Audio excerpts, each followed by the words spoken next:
week 4 of the fantasy football season. His top 15 tight ends I'm ranking this week. Number 1, who else would it be than Travis Kelce of the Kansas City Chiefs? So Travis Kelce, he just goes out there week in and week out, puts points on the board, he scores touchdowns, and obviously he's the number 1 target for this Chiefs team. And I know this week a pretty tough matchup at the New York Jets, but he's a matchup-proof type of tight end. Took him in the first round of most fantasy leagues for a reason. And this week, I think he has a good ball game once again. He's won number 2, T.J. Hawkinson of the Minnesota Vikings. So T.J. Hawkinson, it's been a good landing spot for him with this Viking team. I know he was solid on the Detroit Lions, but now he took the next step in terms of putting up fantasy points and making plays. And him and Kirk Cousins have a good rapport. Obviously, the middle of the field's open with defenses rolling coverage towards Justin Jefferson. And then when you have another guy like Jordan Addison, it really opens things up. So right now, while Hawkinson's been playing good football and has a great matchup this week at the Panthers, I have him at 2. Number 3, Mark Andrews of the Baltimore Ravens. So far, Andrews, he's been off to a slow start in the early going. Week 1, he missed that game. Week 2, he had 45 yards and a touchdown. And last week, we didn't see much out of him. But this week here, at the division rival, the Cleveland Browns, I think Andrews could go out there and have a good ball game. I think this Baltimore offense, they got to get back to the basics a little bit in this ball game. And he's just a big target and a guy they got to utilize more. I know Lamar wants to get the ball to the receivers like Zay Flowers, Bateman, even though he hasn't done anything this season. But I think this week the game plan is feed Mark Andrews, get the running game going a little bit, even though they have a lot of injuries there, and let Lamar do what he does. So this week I got him at 3. Number 4, Darren Waller of the New York Giants. So Waller's been up and down so far in the beginning of the season with 2 mediocre games and 1 solid ball game. And this week a good matchup versus Seattle Seahawks. We know their defense isn't all that great. Waller's the number 1 passing option on this Giant offense. And they got to get easy and clean plays here to Waller. Last week I know he dropped a few balls. They were a little up there and high throws as well, but he still should have caught them in my opinion. And this week here in a good matchup on Monday Night Football versus Seattle Seahawks, I think Waller, he has a good ball game in this one. And I got him at 4. Number 5, Sam Laporta of the Detroit Lions. So quickly climbing up the ranking board in the first 3 weeks of the season is the rookie Sam Laporta. And he's the number 2 option right now in this offense in the passing game. Behind Amon-Ra St. Brown is Laporta. So last week, 7 catches, over 70 yards in that one, and a touchdown. And this week, a good matchup at the Green Bay Packers, where the Packers, we know their defense has been pretty decent so far in the early going. But to be honest, they really haven't versed an offense like this Detroit Lions team. They versed the Bears in week 1. We know their offense is in shambles. Week 2, not a great offense in Atlanta. They can't move the ball passing it. And then last week, the injury to Derek Carr really set the Saints back. So this week here, I think this passing attack could take Green Bay by surprise a little bit with Sam Laporta. And like I said, he's been playing solid football all season long and moving up the rankings. So this week, I expect a potential shootout on Thursday Night Football. Another good game from him. Number 6, George Kittle of the San Francisco 49ers. So Kittle, the first 2 weeks of the season, he only had 10 fantasy points in PPR leagues. But last week had a good ball game. 7 catches, 90 yards in that one versus the New York Giants. And I think this week Kittle has another good one this week as well versus the Arizona Cardinals. We saw last week Dallas Cowboys really got Jake Ferguson involved in that game. He had a good one at the tight end position. And we know George Kittle is still one of the better tight ends in the league. And him and Brock Purdy have a pretty good rapport. So this week here with a good matchup versus the Arizona Cardinals. The defense that really can't stop anyone. Even though last week, like I said, they did win that game 28-16 versus the Cowboys. But the Cowboys couldn't punch it in the end zone. It wouldn't be surprising to me if Kittle might find the end zone in this one. At 6, number 7, Evan Ingram of the Jacksonville Jaguars. Evan Ingram's been solid since he landed in Jacksonville last offseason. And now him and Trevor Lawrence have a good rapport. Middle of the field's up open even more with defenses rolling coverage to Calvin Ridley and Christian Kirk. And I think this week here, Evan Ingram could have a good ball game with Atlanta Falcons coming to town. And we know their defense isn't that good. And Sam Laporta just carved them up for a big ball game. So this week here in a potential shootout in London as well, or at least this Jacksonville offense getting back on track, I think Evan Ingram has another good game this week here. And this guy's got potential towards the end of the season to possibly crack the top 5 at the position. Number 8, Dallas Goedert of the Philadelphia Eagles. So Goddard week 1, I know he got shut down with the goose egg, but the last 2 weeks he's at least gone out there and put up serviceable numbers with 8.20 fantasy points in week 2 in that one versus the Vikings. And then week 3, at Tampa Bay and 8 fantasy points last week at Tampa Bay. And this week, a good matchup versus the Washington Commanders. That their defense really is a middle of the pack type of defense. You know, they're going to roll coverage to A.J. Brown and Devonta Smith.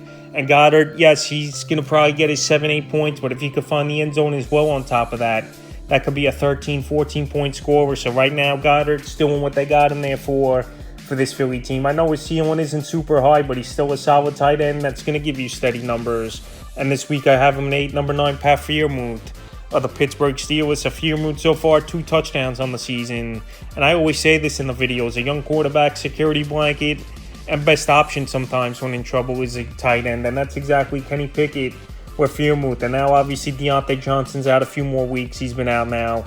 George Pickens, he's been playing solid. He's the number 1 guy there. You got Calvin Austin, Allen Robinson. But Pat Freiermuth, obviously more of a guy you could trust and a consistent player. So this week here in a matchup versus a pretty young and up-and-coming defense in Houston, even though I think it's going to take them a few years to get to where they want to be, I think Freiermuth could find the holes in the middle of that defense. And like I said, Kenny Pickett's going to target him. He's going to go out there and make some plays. And this week I got him at 9, number 10, Hunter Henry of the New England Patriots. So Hunter Henry, the first 2 weeks of the season, had solid PPR games in double digits and found the end zone twice. But last week in a wet ball game and a tough one at the New York Jets that they beat them 15-10, he didn't do anything really, Hunter Henry. Pharaoh Brown had the big touchdown in that game. But anyway, this is a matchup at the Dallas Cowboys where I think he can exploit their linebackers. In coverage, their linebackers isn't all that great, but the thing is, this Dallas Cowboy pass rush is solid, even though we saw in week 3 they really just couldn't get to Joshua Dobbs. But in this one, I think they're going to focus in this game, and they're going to have to make quick plays as this Patriot team to get Henry the ball. So after a bad week 3, I think he could bounce back a little bit in this one. It's Henry, and I got him at 10, number 11, Jake Ferguson, staying in the same game of the Dallas Cowboys. So far in the first 3 games of the year here, Ferguson's got 24 targets, which is amongst the league leaders at the tight end position. And Dak Prescott, he's always liked the tight end throughout his career since he came into the league in 2016. Jason Witten, he had Dalton Schultz the last few seasons. Now Ferguson, the tight end over there in Dallas. And he's a guy that Dak, he's definitely been targeting in the red zone. He could work the middle of the field, and the defense are rolling attention, obviously, to CeeDee Lamb and Brandon Cooks over the top on the deep ball. So right now, while Ferguson is playing solid football, and he's got 24 targets in the first 3 games of the season, and he's putting up some decent fantasy numbers in the early going with 2 games over 9 fantasy points in PPR leagues this year. I think Ferguson, once again, has a decent game.